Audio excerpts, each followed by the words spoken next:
हूँ आपके साथ योगिता सिंह और आज मेरे साथ मौजूद हैं एक बहुत ही जिंदा दिल, ऊर्जावान और हर दिल अजीज नेहा भट्ट जी। नेहा जी, वेलकम, नमस्ते। नमस्ते। अच्छा नेहा जी ना हर दिल अजीज पता है क्यों है? वो इसलिए हैं कि नेहा जी का नाम सिर्फ नेहा भट्ट नहीं है। नेहा जी एक चाय वाली के नाम से बहुत ज़्यादा प्रसिद्ध हैं। पूरी दुनिया उन्हें चाय वाली के नाम से जानती है। और आपको जानकर राइट। बहुत ताज्जुब होगा कि ये एक प्रोफ़ेशन से टीचर रही हैं, टीचर से ट्रांसफ़ॉर्म होकर चाय वाली बनी हैं। दोनों जगह काम उन्होंने बहुत ज़बरदस्त किया है और तभी लोग उनसे बहुत प्यार करते हैं। नेहा जी, राइट। चाय आपको कितनी पसंद है? बनाकर तो आप सबको पिला रही हैं, पर आपको कितनी पसंद है? जैसे मैं ना 5-5 किलोमीटर दूर तक चाय पीने जाती थी, तो मुझे हाँ, लगा कि मैं इतना दूर तक पहले जाती थी, तो लोग तो मेरे यहाँ पे आएँगे ही ना। इस बिल्कुल। मैं वैसे बोलते हैं ना कि गंदी नाली का कीड़ा वाला डायलॉग मुझे याद है मेरे लिए। मैं चाय के लिए सबसे बड़ी गंदी नाली हूँ, ऐसा बोल सकते हैं।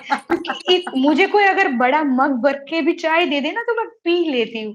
मुझे बहुत पसंद है। ठंडी दो, गरम दो, ऐसा कुछ भी नहीं है मेरे लिए कि मैं ऐसा नहीं पीती। कोई भी बस चाय चाहिए। तो पहले तो मैं जब छोटी थी उसका एक एग्जांपल देती हूँ कि हाँ, हमारे यहाँ पे क्या था कि मिडिल क्लास फैमिली से ज़्यादा हम लोग बड़े हुए हैं। हाँ, तो कटोरे में हमको देते थे चाय। चाय। तो चाय का लेवल इतना ही रहता था। अभी क्या है कि हमको ज़्यादा चाय पीने की आदत है। तो इतना देते थे ना तो सब ऐसे आजू-बाजू में देख के फिर पूरा ग्लास भर के पानी डाल देते। चाय ओहो! तो पूरा कटोरा ही चाहिए हमको। तो ऐसे बहुत सारे हम मेरे ड्रामास रह चुके हैं चाय के लिए। क्या बात है, क्या बात है। अच्छा, चाय में क्या होता है यूजुअली सबकी ना अपनी-अपनी चॉइसेस होती है कि हमें किसके हाथ की चाय पसंद है। कई बार तो हमें सिर्फ़ अपने हाथ की चाय पसंद होती है, कोई दूसरा व्यक्ति ऑफ़र भी करता है तो दिल धक-धक करता है, पता नहीं क्या ही बना के देने वाला है ये हमें। तो आपको हुँ। अपने हाथ की चाय के अलावा भी किसी के हाथ की चाय पसंद है या सिर्फ़ स्ट्रिक्टली अपने हाथ की चाय पीती हैं आप? नहीं, वैसे मैं 12th तक ही घर पे रही हूँ। हाँ। तो उस टाइम पे तो क्या था कि फैमिली कंडीशन की वज़ह से जो मिलता था चला लेते थे। हुँ, पर 12th के बाद जब मैं हॉस्टल में रहना स्टार्ट किया, तो केटली की चाय पीना पड़ता था। हुँ। फिर फाइनली एक स्टेज आया जहाँ पे खुद का रेंटेड हाउस था। तो दिन में 1 बार खुद की चाय बना के पीते थे। क्योंकि हुँ। खुद की चाय बनाते तो पूरा मग मिलता है, बाहर तो ₹10 में जितना देते हैं उतना ही देते हैं। तो हुँ, ऐसा था कि मुझे मेरी चाय बहुत पसंद थी क्योंकि हाँ, मैं ऑलरेडी अ, हर एक जगह की मैं जहाँ जाती हूँ पहले चाय ही ट्राई करती हूँ। मैं भी। तो हर एक जगह की चाय मैंने टेस्ट तो कर ली है। हुँ, पर कहीं-कहीं इलायची वाली चाय रहती है, कहीं अदरक वाली रहती है, कहीं मसाला चाय रहती है, कहीं चॉकलेट चाय भी मिलती है, तो हर एक ट्राई तो की है, पर उसका हाँ। कलर देख के हम चाय ट्राई करते हैं, किसी के यहाँ पे भी। पी तो लेते हैं, चाय का नाम लिया और ना पिए तो चाय का हम अपमान अपमान तो हो नहीं कर जाएगा। सकते हैं। इसीलिए पी तो लेते हैं, पर ऐसा कि फिक्स रहता है कि इस जगह पे ही हम ज़्यादा चाय पिएँगे क्योंकि यहाँ का टेस्ट मस्त रहता है ऐसे। बहुत खूबसूरत। अच्छा नेहा जी, जैसे कि चाय में अलग-अलग मसाले डालते हैं तो चाय का एक ज़बरदस्त हुँ, स्वाद आता है। राइट। आपकी ज़िंदगी में भी बहुत अलग-अलग फ्लेवर्स आए हैं। कुछ ऐसे भी मसाले आपकी ज़िंदगी में हैं जो कि टेस्ट नहीं बढ़ाते हैं, लेकिन आपने उसको भी टेस्ट बढ़ाने के काम में यूज़ कर लिया है। तो आपका जो ये राइट, ट्रिक है ना चाय बनाने वाला, अपनी लाइफ़ के साथ भी जो आपने ट्रिक किया है, मैं उसके बारे में जानना चाहती हूँ कि आपकी राइट। लाइफ़ अब कैसी है? अ, पहले की लाइफ तो बोल सकते हैं कि कुछ नहीं थी, सिर्फ़ वो गधे वाली ज़िंदगी रहती है ना, सुबह उठो, जॉब पे जाओ, हर महीने सैलरी आ जाएगी, घर चलाओ, काम करो, बस ऐसी लाइफ। हाँ, एक्सीडेंट हुआ मेरी लाइफ में 17 जुलाई 2017 को जब मैं अहमदाबाद से मेरे नेटिव प्लेस महुआ आ रही थी, तब अच्छा। मेरा एक्सीडेंट हुआ और एक्सीडेंट में मेरी बस ट्रक के साथ टकराई, मैं बस से नीचे गिर गई, मेरा पूरा लेफ्ट पार्ट डैमेज हुआ। सर से लेके फेस पे 25 स्टिचेस थे, ये पूरा 2 पार्ट में डिवाइड हो गया था। हाथ-पैर पे देखो 10-10, 20-20 स्टिचेस सब जगह पे है। बहुत चोटें लगी थी, पूरा लेफ्ट पार्ट डैमेज था। मेरा पैर भी उस टाइम पे बस से नीचे गिरने की वजह से क्योंकि मैं सीट के साथ पूरा नीचे गिर गई थी। तो मेरा पैर है वो वहाँ के स्टोन्स और शीशे लगने की वजह से थोड़ा डैमेज हुआ था। तो उस टाइम पे अ, मेरे मुझे पता नहीं था कि क्या हो रहा है मेरे साथ। और फिर जैसे ही पता चला 1.5 महीने के बाद, तब मेरा पैर कट चुका था। ये मेरे लिए बहुत टफ था, क्योंकि अ, किसी ने मुझे बताया नहीं था मेरे साथ क्या हुआ है। मुझे तो यही पता था कि फ्रैक्चर आया है, मेरा पैर बांध दिया गया है। और फिर फैमिली वाले रो रहे थे, मुझे नहीं पता था लोग क्यों रो रहे हैं, मेरे साथ क्या हुआ है। 50% लेग काटा डॉक्टर ने, रात को 1 बजे काटा, सुबह 6 बजे एक्सीडेंट हुआ, रात को 1 बजे। उस टाइम के बीच में सबने क्या किया, मैं तो अनकॉन्शियस थी, मुझे कुछ भी नहीं पता था। पर लोगों ने बताया कि 3-4 हॉस्पिटल लेके गए, अच्छी ट्रीटमेंट नहीं मिली, और 1 बजे रोते रोते मम्मी पापा ने मेरा पैर काटा। ऐसा उन्होंने बोला कि डॉक्टर ने साइन ले लिया था कि हम इसको नहीं बचा पाएंगे। पैर तो नहीं बचेगा, इसको भी नहीं बचा पाएंगे। 1-2 लोग ने पूरे 15 लोगों की सिग्नेचर ली थी कि मेरी जान चली गई तो डॉक्टर की जिम्मेदारी नहीं है उसमें। वो फिर भी उन लोगों ने रोते-रोते परमिशन दी कि पैर काट दो, पर फिर भी बेटी को बचा लो। मम्मी-पापा ने बोला हम बहुत गरीब है, जेब में 500 रुपए ही थे कि हम घर का सब कुछ बेच देंगे, 1 लाख रुपए भी जमा कर देंगे, पर आप इसका पैर बचा लो। पर डॉक्टर ने ना बोला, क्योंकि पूरे 12-13 घंटे बीत गए थे, 6 से 6 और रात को 1 बजे तक। तो फिर सब रोए, हनुमान चालीसा बोला सबने, और उन्होंने मंदिर बना दिया वार्ड को, और फाइनली मेरी जान बच गई, सिर्फ पैर काटना पड़ा। पर उस टाइम पे सिर्फ 50% लेग काटा था उन्होंने मेरा, क्योंकि उनको इतना आइडिया नहीं था। उन्होंने सिर्फ पैर बचाने के लिए सोचा कि सिर्फ इतना काटते हैं। और फिर मैं वापस अनकॉन्शियस हो गई, कोमा में चली गई, पागल हो गई, मुझे कुछ याद नहीं था, किसी को पहचान नहीं रही थी। डॉक्टर को पता नहीं था, साइकियाट्रिस्ट बुलाया, बहुत सारी उन्होंने ट्राई किया, पर कुछ नहीं हो पाया। और फिर फाइनली उनको पता चला कि इन्फेक्शन बढ़ रहा है, तो ये मर जाएगी। वापस 8 डेज के बाद वही टाइम आया, डॉक्टर ने 15 लोगों से साइन लिया कि हम इसको नहीं बचा पाएंगे। पैर काटेंगे फिर भी नहीं बचा पाएंगे, या तो ये कोमा में चली जाएगी या हम बचा पाएंगे। और फिर वापस प्रेयर्स, क्योंकि मंदिर के बाहर एग्जैक्ट माता जी का मंदिर था, और कहा जाता है हमारे सिविल हॉस्पिटल में कि वो माता जी सबकी जान बचा ही लेती है, अगर सच्चे दिल से उसको याद करो तो। मेरे घर वाले रोज सुबह जाते थे, जब मैं पूरे 2 महीने हॉस्पिटल रही तो दोनों महीने वो माता जी के पास गए और बोला मेरी बेटी को चलता फिरता कर देना। बस यही दुआ और मन्नतों की वजह से मैं फाइनली आज यहाँ पे पहुंची हूँ। माय और गॉड! हो गई मैं 80% डिसेबल, पर एक पैर काट के भी बचा लिया, और मैं आज आप सबके सामने हूँ। तो प्रेयर्स में और विश्वास में बहुत सारी ताकत होती है।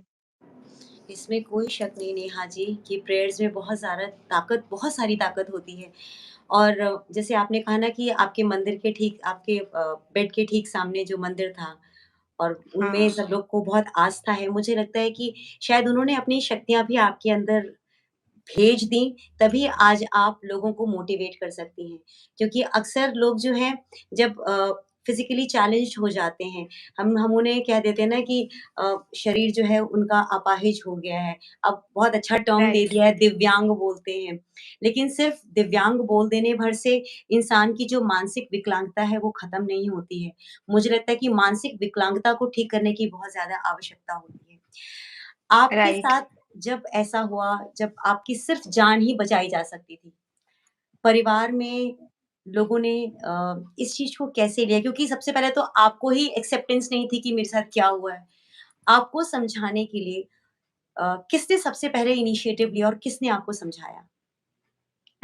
वैसे तो हॉस्पिटल में मेरे मम्मी-पापा और मेरी एक मौसी थी, जब मुझे पता चला कि मेरा पैर नहीं है।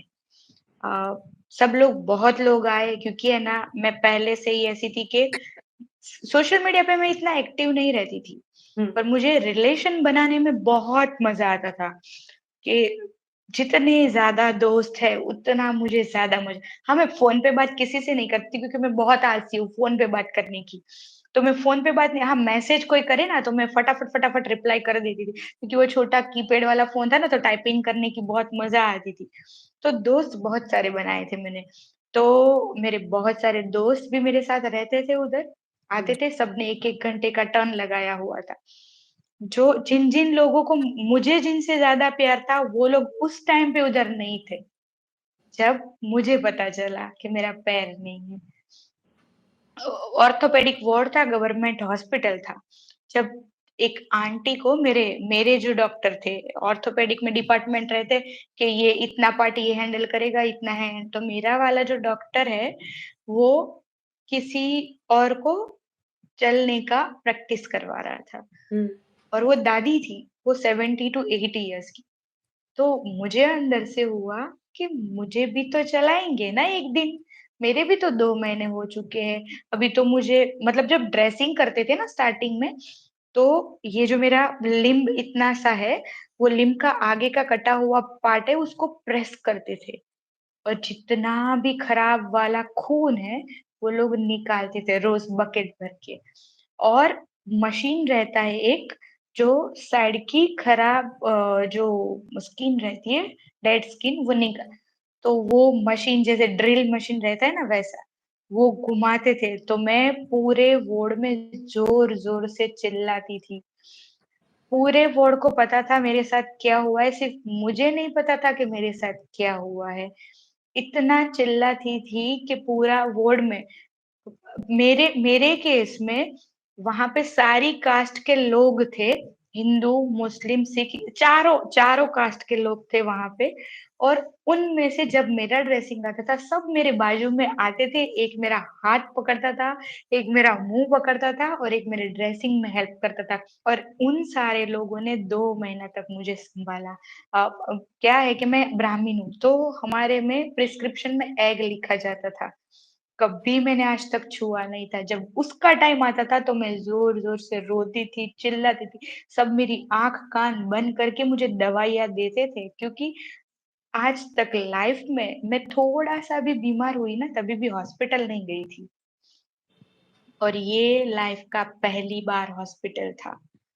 तो मेरी हाल ल बहुत बुरा वक़्त था ये मेरे लिए। एक्सीडेंट होना ल पहले आप नॉर्मल हो और अचानक से एम्पुटी होना, it's a very difficult thing. फिर जब पता चला मैंने पैर को फ़ील किया और पता चला कि अभी मेरा पैर नहीं है। रोई मैं 2 दिन तक खाना नहीं खाया, ज़ोर-ज़ोर से चिल्लाई। सबको पता चल गया कि अभी इसको पता चला है। कोई मेरे सामने नहीं आ रहा था क्योंकि मेरे सवाल कितने थे, जवाब कैसे देंगे सब लोग? और फिर मेरी मौसी आई, उन्होंने बोला सुधा चंद्रन है। मुझे आज तक नहीं पता था व्हाट इज़ प्रोस्थेटिक लेग, कौन है सुधा चंद्रन, कौन है अरुणिमा सिन्हा, ये क्या होता है, एम्पुटेशन क्या होता है, लेग क्या होता है, कुछ भी नहीं पता था। आज तक मैंने कभी प्रोस्थेटिक लेग भी नहीं देखा था। क्योंकि मेरी दुनिया थी घर से स्कूल, स्कूल से घर, मम्मी-पापा बस, इतनी छोटी-सी ही दुनिया थी। आज तक मैंने कभी कोई टेम्पल भी यूटिलाइज़ नहीं किया था। सिर्फ़ मैं 2-3 टेम्पल जाती थी जो मेरे घर के पास थे। बाकी मैंने कुछ भी नहीं देखा था। लाइफ़ ही जब एक्सीडेंट हुआ ना तब तो मुझे सीएम, पीएम की डिफ़रेंस भी नहीं पता थी। क्योंकि मैं प्री प्राइमरी टीचर थी, तो बच्चों को जितना सिखाना रहता था, उतना ही मैं जानती थी, सीखती थी। बाकी आगे की नॉलेज मुझे जाननी ही नहीं थी, मुझे दुनिया में कुछ भी नहीं जानना था। मैं खुश थी, मेरी लाइफ़ बहुत अच्छी जा रही थी। मुझे दुनिया मतलब सोशल मीडिया में भी मेरा कोई अकाउंट नहीं था और था फिर भी 5 ही फ्रेंड थे। मैं अपना फेस भी कभी रिवील नहीं करती थी। मुझे बहुत अच्छा लगता था क्योंकि मेरी लाइफ़ मेरी पर्सनली मुझे बहुत मज़ा आ रहा था। और सुधा चंद्रन और अरुणिमा सिन्हा के बारे में जाना, गूगल किया, लोग आते रहे, सबने एवरेस्ट जाने के ड्रीम दिखाए, सबने डांस करने के ड्रीम दिखाए, सबने प्रोस्थेटिक लेग दिखाया और फिर 2 दिन के बाद मैंने सोचा कि रो के क्या फ़ायदा है? शायद मेरी कोई चीज़ चोरी हो गई ना तो मेरे मम्मी-पापा मुझे नई दिला देंगे, पर मेरा पैर तो कोई नहीं दिला सकता। तो उस टाइम पे मैं अपने आप को सँभाला 2 दिन के बाद और फिर भूल गई कि अभी मेरी लाइफ़ पहले जैसी नहीं होने वाली है। वो टाइम आज भी मुझे बहुत दर्द देता है क्योंकि मेरी पूरी लाइफ़ बदल गई है। आपने नेहा जी जैसे एक बात कही कि बहुत से ऐसे दोस्त थे जिन पर आपको बहुत भरोसा था कि वो होंगे। आज जब आप सक्सेसफुल हैं, आज आपको पूरी दुनिया जानती है, तो क्या वो दोस्त वापस आपकी लाइफ़ में आए हैं? दोस्त तो सारे हैं मेरी लाइफ में, पर वो मेरा वीक पॉइंट है कि आज मैं उन लोगों के साथ ऐसे नहीं जी सकती, जैसे मैं पहले जिया करती थी। क्योंकि आज ऐसा आ गया है कि वो लोग मुझे लेके आते, लेके जाते हैं। उस टाइम पे क्या था कि मैं उड़ता पंछी थी और आज वो सब मेरे साथ है, किसी ने मुझे नहीं छोड़ा है। नेहा जी आपने जैसे बोला कि आपको ऐसा लगता है कि आप आप उस तरह से नहीं उड़ पाती जैसे आप उड़ पा रही थी। लेकिन आप पैरों से नहीं उड़ पाती, लेकिन आपने हौसलों से तो बहुत उड़ान कर ली है। अब आपने अपने आप को सही। इस तरह से एस्टेब्लिश कर लिया कि लोग आपके पास आते हैं मोटिवेशनल स्पीकिंग के लिए, मोटिवेट होने के लिए आपके पास आते हैं। आपने ऐसा कब सोचा कि आपको लोगों को भी मोटिवेट करना चाहिए? हाँ, एक्चुअली क्या था कि चलो दोस्तों की बात तो रही कि वो लोग तो मेरे साथ रहने ही वाले हैं और कोई मुझे छोड़ के जाने नहीं वाला है क्योंकि मैंने सबके दिलों में जगह बनाई है। हुँ, इतनी जगह के कभी मैंने अपने लिए कुछ भी नहीं सोचा, उन लोगों के लिए ये सोचा। फिर आज मेरे टी स्टॉल स्टार्ट हुआ, हुँ, तो पहले ही दिन पे एक फीमेल मेरे पास आई थी। जो जैसे कि भगवान ने सबको कुछ ना कुछ दिया है क्योंकि भगवान ने ऐसा बनाया है कि कोई उसको याद करे। हुँ, कुछ कुछ कम दिया होगा तो ही भगवान को हम याद करेंगे। मैं मैं तो पहले से ही हनुमान जी की बहुत बड़ी फैन रही हूँ बोल सकते हैं कि मैं हर सैटरडे सिर्फ़ चाय पी के उनके उपवास करती थी और सुबह हनुमान जी का नाम बोले बिना मैं चाय भी नहीं पीती थी। ओह! पर सैटरडे को ही मेरा एक्सीडेंट किया उन्होंने। सैटरडे को ही मेरा पहला लेग काटा, सैटरडे को ही मेरा दूसरी बार लेग काटा, सैटरडे को ही मेरा प्लास्टिक सर्जरी किया और छुट्टी भी सैटरडे को मिली। मेरा फर्स्ट बर्थडे भी सैटरडे को आया और मेरा अभी का जो लास्ट बर्थडे था, थर्ड बर्थडे एक्सीडेंट के बाद वाला क्योंकि मैं 3 साल की हुई हूँ अभी। मेरा ये नया बॉर्न है और मैं 3 साल की हुई हूँ अभी। तो राइट, 3 साल का तीसरा वाला जो बर्थडे है, वो भगवान श्री राम जब अयोध्या में आए उस दिन। तो मैं मानती 21st हूँ कि मैं भगवान की ब्लेस्ड चाइल्ड हूँ, मुझे भगवान का कोई स्पेशल आशीर्वाद मिला है। इसकी वजह से जितने लोग कहीं पे भी कोई भी टेंशन लेके मेरे पास आते हैं और मुझे वर्ड से खेलना नहीं आता, मुझे इतने सारे वर्ड्स नहीं आते क्योंकि मैंने कभी बुक्स नहीं पढ़ी है। पर अपनी फीलिंग से, अपनी लाइफ से मैं किसी और को बहुत अच्छे से समझा सकती हूँ। तो एक लेडी मेरे पास आई, जिनको भगवान ने धीरे-धीरे, धीरे चलना सिखाया था। वो शर्मा रही थी कि मैं कैसे चलूँ? लोग मेरी बातें करेंगे, लोग स्पीड में चलते हैं। तो वो पिछले 30 साल से घर से बाहर नहीं निकली थी ओह! और मेरे टी स्टॉल के बाजू में ही उसका घर था। उसके हस्बैंड मेरे यहाँ पे उसको लेके आए और बोला कि ये लड़की प्रोस्थेटिक लेग पहन के, शॉर्ट्स पहन के यहाँ पे खड़ी है, चाय बेच रही है। 1000 लोग यहाँ पे खड़े हैं जो उसकी चाय पीने आ रहे हैं। कई लोग उसके कपड़े के बारे में भी बोलते होंगे, ये नंगी है क्योंकि गुजरात का कल्चर नहीं है शॉर्ट्स पहनना। अगर मेरा प्रोस्थेटिक दिखेगा, लोगों को पता चलेगा कि गुजरात में भी कोई ऐसी लड़की है जो मर के भी दूसरा जन्म लेके वापस जी रही है। उस दिन से उस लेडीज़ ने मुझे प्रॉमिस किया कि दुनिया हँसेगी तो हँसेगी, पर मैं बाहर जाऊँगी, निकलूँगी और चलूँगी। मैं दुनिया के लिए थोड़ी जी रही हूँ, मैं अपने लिए जी रही हूँ। ब्यूटीफुल उस दिन से मैंने डिसाइड किया कि अगर कोई एक भी सब्सक्राइबर वाला यूट्यूबर मेरा वीडियो लेना चाहेगा या 5 या मिलियन वाला, तो मैं उसे मना नहीं करूँगी क्योंकि कोई एक भी बंदा मेरे वीडियो से वापिस जीना सीखेगा, तो शायद ऊपर वाले ने मेरे नसीब में यही लिखा होगा। बहुत अच्छा, बहुत सही बात आपने कही, बहुत सही बात। अच्छा आपका कोई ऐसा ड्रीम है जो अभी आप पूरा करना चाहती हैं? अ वैसे ड्रीम मेरे लिए कोई भी नहीं था पहले भी। मेरी फैमिली के लिए ही था क्योंकि पापा मज़दूरी करते थे। हुँ। और पहले से ही हम एक पलंग और एक फैन लेके अलग हुए थे। मज़दूरी करके पापा ने मुझे 12th तक और भाई को इंजीनियरिंग तक पढ़ाया वॉव! और फिर मैंने सोचा कि कुछ करूँगी तो मैं ही करूँगी उनके लिए। पापा को सेट करने का ड्रीम तो मेरा पहले ही पूरा हो चुका था और इतना बड़ा नाम बना के आज बहुत सारे लोग उनको चाय वाली की बेटी के नाम से जानते हैं और वो लोग बहुत खुश होते हैं। मेरी मम्मी इतना नहीं पढ़ी है पर आज एमप्यूटी क्या है वो दुनिया को समझा सकती है। ब्यूटीफुल। पूरा इंग्लिश में समझा सकती है, उतना मुझे गर्व है कि एटलीस्ट मैंने उनकी खुशियों के लिए यहाँ तक तो कुछ किया है। बहुत अच्छी बात आपने कही। अच्छा एक बात बताइए, जब आप टीचिंग प्रोफ़ेशन में थीं, तो लोग यूजुअली टीचर्स को बहुत ज़्यादा रिस्पेक्ट की नज़र से देखते हैं।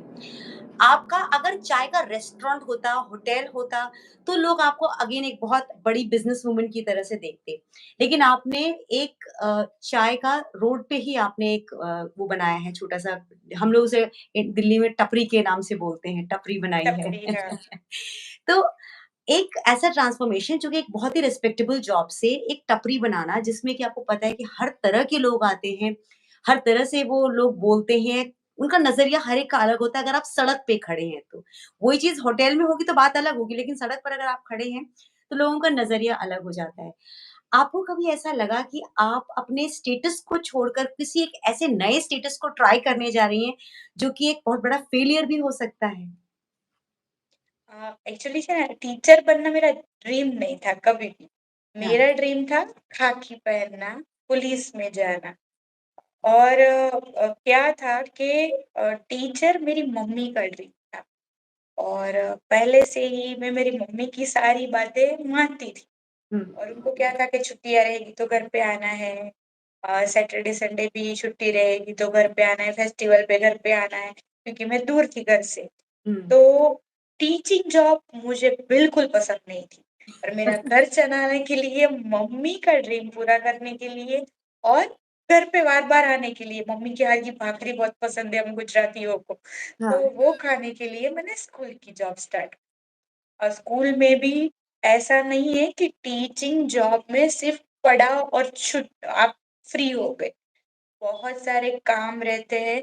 एक तो बच्चों को छोटे बच्चों को चुप बिठाना बहुत टफ रहता है और मैंने फाइनली अपने आप को मतलब डेवलप किया कि इस मतलब इंग्लिश मीडियम स्कूल में क्या रहता है कि बच्चों को कभी मारना नहीं है, डाँटना नहीं है, हाँ, हाँ, चिल्लाना नहीं है, हाँ। आँखें भी नहीं दिखाना है।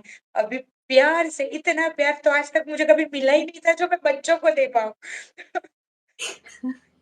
तो उस टाइम पे मैंने अपने गुस्से पे कंट्रोल करना सीखा, डाँटना नहीं है, बेटा, बेटा करना सीखा। वो बहुत ज़्यादा दिखावे का प्यार मुझे पसंद नहीं था, पर मेरा घर चल रहा था तो वो प्यार मैं कर रही थी बच्चों को और सडनली मेरा एक्सीडेंट हो गया।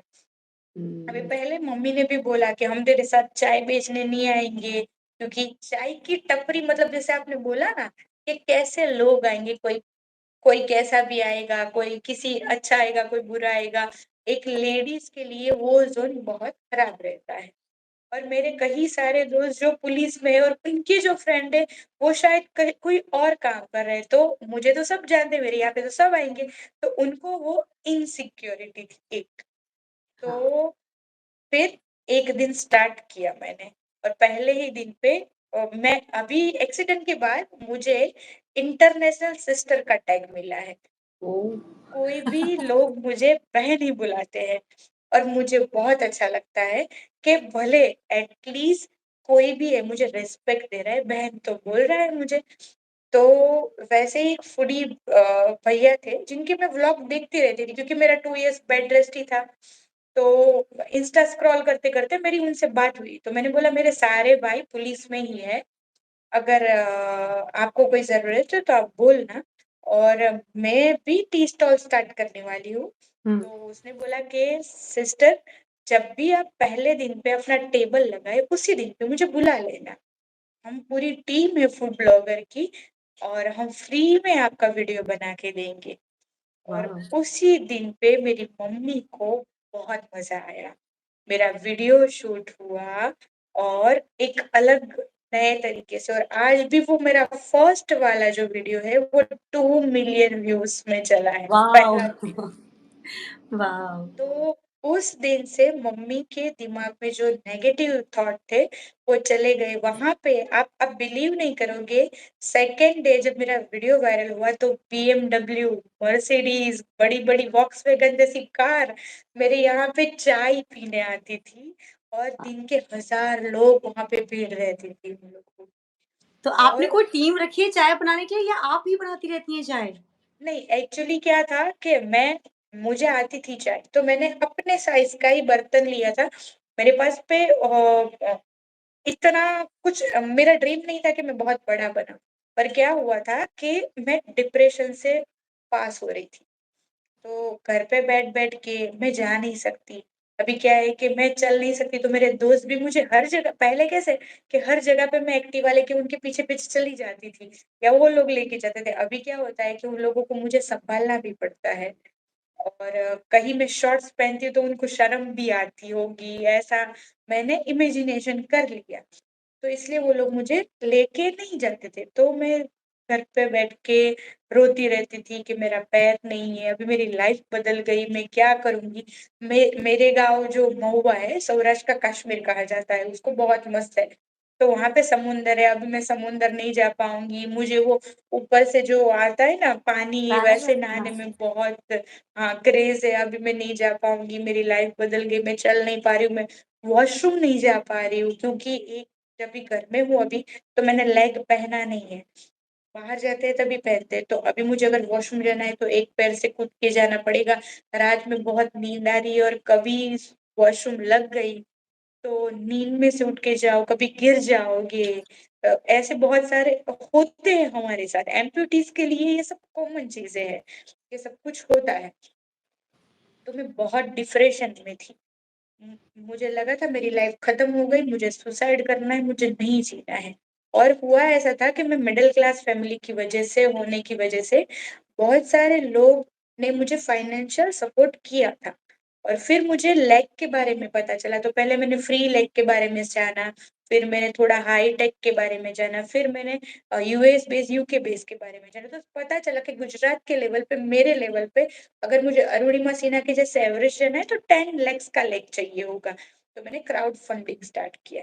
अभी क्या है कि मुझे पहले से ही मेरे एक दोस्त ने सिखाया कि जहाँ पे राम है वहाँ रावण तो है ही, और जहाँ पे कृष्ण है वहाँ पे कंस है। तो जैसे मैं कृष्ण थी तो मेरे साथ कंस को तो होना ही है। तो मेरा जैसा ही क्राउड फंडिंग हुआ, मैंने अच्छा सा लेग बनाया, जो मैंने आपको फोटो भेजी है कि मैं ब्रिज पे वो लेग की पोज पे खड़ी हूँ, वो वाला लेग मेरा 10 लाख का मैंने जो बनाया। और किसी कंस को या रावण को पसंद नहीं आया कि मैं लोगों के पैसों से खुश हूँ, अच्छी दिखती हूँ, मैंने अपना नाम बना लिया है, मेरा खुद का अ, कुछ तो नाम बनने वाला है, और उन्होंने रूमर स्प्रेड करना स्टार्ट कर दिया। और लेडी, स्त्री ही स्त्री की दुश्मन है। वैसे एक ही स्त्री ने जैसे पूरी रामायण रची थी, वैसे मेरे में ही एक स्त्री ने पूरा कांड रच दिया। सबको बोल दिया ये फ्रॉड है, 420 है, हमारे पैसे से खुश लोगों ने मुझे डोनेशन किया था। दान मतलब के पुण्य कमाने के लिए लोग, और दान का कभी कोई हिसाब नहीं लिया जाता, ना लिया जाता है। और दान खुश रहने के लिए और किसी की लाइफ बदलने के लिए होता है। उस हुँ। लेडीज ने सबको ऐसा बोला कि दान के पैसों से ये खुश रह रही है, ये अच्छी लाइफ जी रही है, ये कुछ ना कुछ और अभी कोई बात प्रूफ नहीं हुई तो बोला कैरेक्टरलेस है। एक लड़की को जब पहुंच नहीं सकते तो उसके कैरेक्टर पे आ जाती है। तो बस यही ट्रोल ने मुझे टी स्टॉल करने पे मजबूर कर दिया। मेरे पास इतना कुछ तो था नहीं, पर टी स्टॉल के लिए 5,000 का मैंने सामान कलेक्ट किया, और सबको, वो 10 लोगों को छोड़ के पूरी दुनिया को दिखाने के लिए मैंने अपना एक टपरी चालू कर दिया। और उस टपरी ने मेरी पूरी लाइफ बदल दी। लोग दिन के 1-2 नहीं, 5-5 हज़ार लोग आते थे, आके ब्लेसिंग्स देते थे और मुझे बोलते थे कि यू आर एन इंस्पिरेशन। हम तुम्हारे लिए गिफ्ट लेके आए हैं, आके हग देते थे और लाइफ बहुत मस्त से जा रही थी। और जब मैं इंटरव्यूज देती थी तो वहां पे रिवर फ्रंट पे एक भाई भैया है जो बहुत मिडिल क्लास फैमिली के थे, वो पानी बेचते थे और उनकी भी पहले एक चाय की टपरी थी। तो वो फ्री में, जब मैं बिजी रहती हूँ, वो 1-2 घंटा आके मेरे यहाँ पे चाय बना के जाते थे। ओह! और जब मैं सारी चैनल्स पे इंटरव्यू देती थी, मेरे इंटरव्यूज हर एक चैनल पे वायरल हुए थे। 5 दिन में तो मैं पूरे गुजरात में सोशल मीडिया पे छा गई थी। अरे! तो मुझे जो लोग मिले वो भी बहुत अच्छे थे और मेरी लाइफ भी बहुत मस्त जा रही थी। और वापस उसी लेडी ने यू टर्न लिया मेरी लाइफ में और कॉरपोरेशन को लेटर लिख दिया और उन्होंने मेरी स्टॉल हटा दी। और उन्होंने जो किया कि मेरी स्टॉल थी, वो वीडियो तो मिलियंस में वायरल था ही, पर जो स्टॉल हटाई वीडियो उससे 5 गुना ज्यादा वायरल हुआ। और आज गुजरात में मुझे वीडियो की वजह से पूरा गुजरात जानता है। मैं हर एक जगह पे जाती हूँ, लोग मुझे जानते हैं कि ये चाय वाली है। मुझे जगह देते हैं, अगर मैं चल के जा रही हूँ तो वो लोग मुझे अपनी व्हीकल पे बिठा के मुझे घर ड्रॉप कर देते हैं। मुझे चाय, पानी, खाना सब कुछ मिल जाता है और मेरे पास से कोई पैसे नहीं लेता, क्योंकि मैं आज चाय वाली के नाम से बहुत फेमस हूँ। आप सोचिए ना उन्होंने आपको कितना पॉपुलर कर दिया।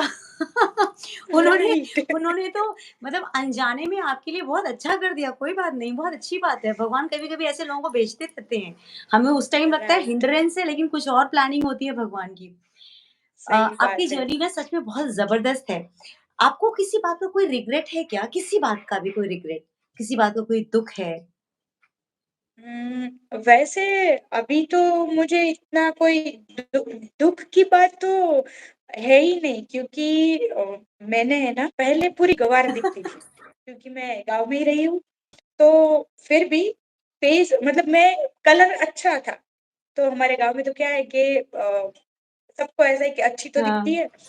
फिर मैं एक बार मुंबई जॉब करना, मेरा ऐसा था कि मैं जंप करती रही हूँ हर बार। 3,000 से मैंने पहली जॉब स्टार्ट की। फिर मैंने 7,000 में की, फिर मैंने 10,000 में की, फिर मैंने 15,000 में की, फिर मैंने 20,000 में की, हुँ। फिर मैंने 28,000 में की और फिर मैंने 35,000 की मेरी लास्ट जॉब थी। तो अच्छा। मैंने जंप बहुत किए हैं। हुँ, हुँ, और फिर हर एक जगह से, आपने बोला ना कुछ हमको सीखने को मिलता है हर एक जगह से। हुँ। राइट। तो मुझे कैसे रहना है वो मुझे मुंबई ने सिखाया। तो मैं एक मुंबई टाइप वाला लुक मैंने एक क्रिएट किया था हाँ, कि सिंपल रहना है पर हाँ। लॉन्ग हेयर, क्योंकि मैं पहले भी छोटे-छोटे ही रखती थी, इतने लॉन्ग नहीं रखती थी। तो क्योंकि सुबह 6 बजे उठना, नहाना-जाना बहुत कंटाला आता है ना, वैसे कभी अपना रहता है लेडीज़ वाला। तो मैं छोटे ही रखती थी, पर मुंबई ने मुझे लंबे बाल, वही स्टाइल अच्छे, मुझे खुद से बहुत ज़्यादा प्यार हो गया था, तो मैं ओह! अच्छे से रह रही थी।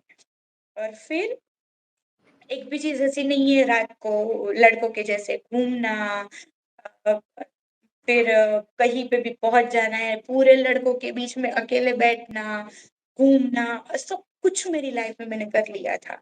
मेरी मम्मी ने मेरी एक भी विश पूरी नहीं की, ऐसा नहीं था। कुछ भी खाना है, पहनना है, घूमना है, जाना है। आज एक भी चीज़ ऐसी नहीं है कि मैंने की नहीं होगी। और अभी इस लाइफ में जो मैं नहीं कर पा रही हूँ, तो मैं कल ही मम्मी को थैंक्स बोला कि थैंक यू मम्मी कि आपने मुझे मेरे सारे ड्रीम्स पूरे करवाए। अभी मुझे ऐसा अफ़सोस नहीं है कि मैं ये नहीं कर पा रही हूँ, क्योंकि मैंने एक लाइफ में, अभी मैं 2 लाइफ जी रही हूँ। 30 साल मैंने नेहा वाली लाइफ जी और अभी के 30 साल जीऊँगी तो एम्प्यूटी नेहा वाली लाइफ जीऊँगी। तो दोनों का डिफ़रेंस मैं देख रही हूँ और खूब मज़े ले रही हूँ। नेहा जी आपने मुझे एक बहुत अच्छा सवाल ही दे दिया। आपकी लाइफ पहले और अब 2 तरह की ज़िंदगी आप जी रही हैं। अगर इनमें से सिर्फ़ 3 लेसन्स देने हो अपने जीवन में से 3 सीख हम सबके लिए, तो वो 3 सीख क्या होंगी? 3-6 सीख, वैसे तो पहले क्या था कि अभी जैसे मैं जी रही हूँ, वैसे जी नहीं रही थी। तो लाइफ में आज का दिन है, उसको बहुत अच्छे से जियो, क्योंकि आज अगर मिस कर दिया, तो वो कल वापिस नहीं आएगा। जैसे मैंने पहले के 30 साल अपनी लाइफ जी है, वैसे आप सब भी एक-एक मोमेंट को जीना। ऐसे मैं तो बहुत आलसी थी वैसे, पहले से ही, चलो कुछ नहीं सो जाते हैं, कुछ नहीं करना है, पर उस सोने-सोने में भी मैंने बहुत अच्छा जिया था। पर अभी आप लोग एक-एक चीज़ को एन्जॉय कर लेना, कल का भरोसा नहीं है, क्योंकि कल किसी ने नहीं देखा है, जैसे मैंने नहीं देखा था। दूसरी बात कि लोग आएँगे तुम्हारी लाइफ में, तुम्हें परेशान करेंगे, तुम्हें रुलाएँगे, तुम्हारे बारे में कुछ भी बोलेंगे, पर तुम्हें उस चीज़ को पॉज़िटिव वे में लेना है। जैसे मैम ने बताया था ना कि मेरी नेगेटिव मार्केटिंग ने मुझे पॉज़िटिवली खड़ा कर दिया। आज आज तक जितने लोग जो है वो टीम में बोल बोलते हैं ना मंथरा की टीम में, उतने लोग ही मेरा बुरा बोलते हैं, बाकी एक भी लोग ने आज तक मुझे कहीं पे भी कुछ भी गलत नहीं कहा है। कोई भी मेरे बारे में कुछ भी नहीं बोलता है, जिनके दिमाग में नेगेटिविटी है वही बोलता है। बाकी लोग देखते हैं कि हम कैसी लाइफ जीते हैं, उनको प्रॉब्लम्स होती है, पर जीना तो अपने हिसाब से ही है और अच्छे से ही है। जितना बुरा होगा उतना हमारा अच्छा होगा, तो बुरा होना देना है। मैं तो अभी भी बोलती हूँ थोड़ा और ट्रोल करो तो मेरे फॉलोवर्स बढ़ जाएँगे, तो मेरी फेसबुक की इनकम स्टार्ट हो जाएगी। थोड़ी हुई है, थोड़ी और ज़्यादा हो जाएगी, तो मैं तो अभी बोलती हूँ कि करो, कुछ ऐसा काम बोलो मैं करूँ तो आप मुझे वापस ट्रोल करो ऐसा।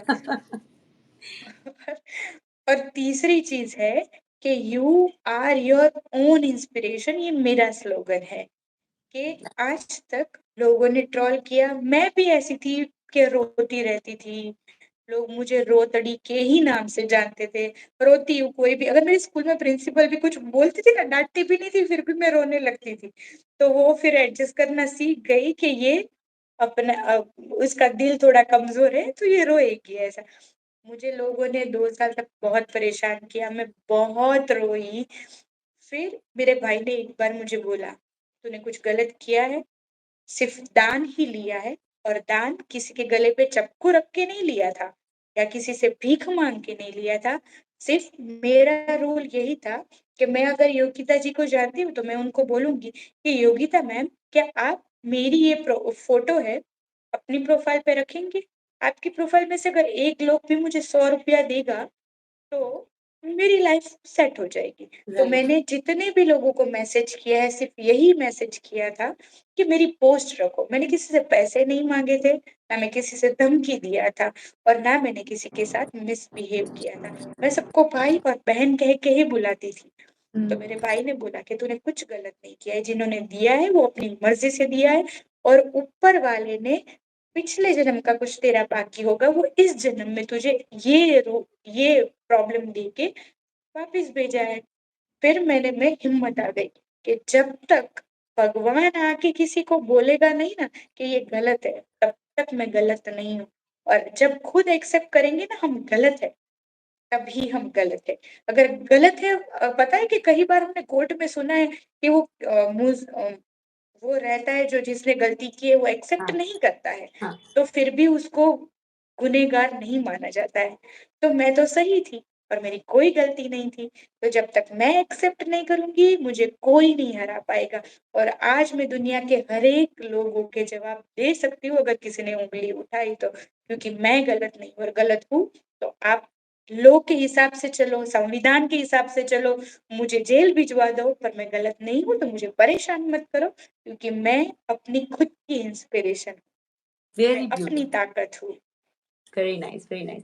आपसे बात करके सच में बहुत मज़ा आया और चलते-चलते बस एक मेरी छोटी-सी रिक्वेस्ट आपको माननी पड़ेगी। देखिए, आपने संगीत में विशारद किया है, आपको जो बहुत करीब से जानते हैं, वो सब जानते होंगे इस बारे में। तो आप अपना कोई फ़ेवरेट सा गाना गा दीजिए, फिर मैं आपको बिल्कुल फ्री कर दूँगी। एक्चुअली मैंने म्यूज़िक बहुत टाइम से छोड़ दिया है, तो गाना गाने का आज तो मेरे लिए, आज मेरे लिए। पर सच में मुझे वो मतलब गाना गाने में मैं बहुत ज़्यादा वीक हूँ, इसीलिए चलेगा, चलेगा। बहुत ज़्यादा टफ एग्ज़ाम चल रही है और मैं पास हो पाऊँगी ऐसी कोई चांसेस नहीं आप लग रहा पक्का है। पास हो जाएँगे, आप पक्का पास होंगी, इसलिए मैं चाहती हूँ कि आप मेरे लिए गाना गाइए। अभी आप किसी के लिए नहीं गा रही हैं, आप मेरे लिए गा रही हैं। वैसे गाने के टोन पे तो मैं नहीं गा पाऊँगी, पर मेरा जो एक फ़ेवरेट सॉन्ग है, जो क्या हुआ है कि मेरे पुराने वाले दोस्तों ने तो मुझे छोड़ा नहीं है, पर जो ये ट्रोल होने के बाद एक एक ऐसे ग्रुप था, जो जिसे मैं बहुत प्यार करती थी, उन्होंने मुझे छोड़ दिया है और उनके लिए मैं हर बार वो साथ नहीं है, फिर भी एक लाइन गाती हूँ मेरे फ़ेवरेट सॉन्ग की कि तेरी मुस्कुराहटें है ताकत मेरी, उस मुझको उन्हीं से उम्मीद मिली। तो ये गाना मेरे उस भाई के लिए जो आज मेरे साथ नहीं है, पर मैं उनसे बहुत प्यार करती हूँ। तो हर बार यही गाना मेरा उनके लिए रहता है कि वो खुश है, तो मेरे साथ नहीं है, फिर भी मैं खुश हूँ। अरे! क्या बात है, क्या बात है। नेहा जी, आपकी लाइफ़ बहुत इंस्पायरिंग है। आपने अपनी मुश्किलों को ही अपनी शक्ति बनाई और ये बहुत कम लोगों में ये हौसला होता है जो कि अपनी प्रॉब्लम्स को ही अपने लिए ढाल बना लेते हैं या अपने लिए उसी की कश्ती बना ली है आपने, उस पे ही आप ट्रैवल कर रही हैं और जीवन में आगे बढ़ रही हैं। मेरी तरफ से बहुत सारी शुभकामनाएँ आपको और आप आगे बढ़ते रहिए और जिस तरह से आपको लोगों की किसी भी बात से कोई फ़र्क नहीं पड़ता, वैसे ही अपने आप को बनाए रखिए और हम सब लोगों को आप इंस्पायर करते रहिए। Thank you so much. चलते-चलते अगर आपको किसी को कुछ कहना है तो आप प्लीज़ ज़रूर कहिए। मैं उसे इस प्रोग्राम के माध्यम से कन्वे करूँगी। हुँ, आपका ये जो अ, कन्वर्सेशन है, पहली बार मेरी आँखों से आँसू आ रहे हैं कि इतना अच्छे से मैंने आपसे बात किया और मेरी लाइफ़ की जो अनकही बातें थी, मैं आप तक शेयर कर पाई।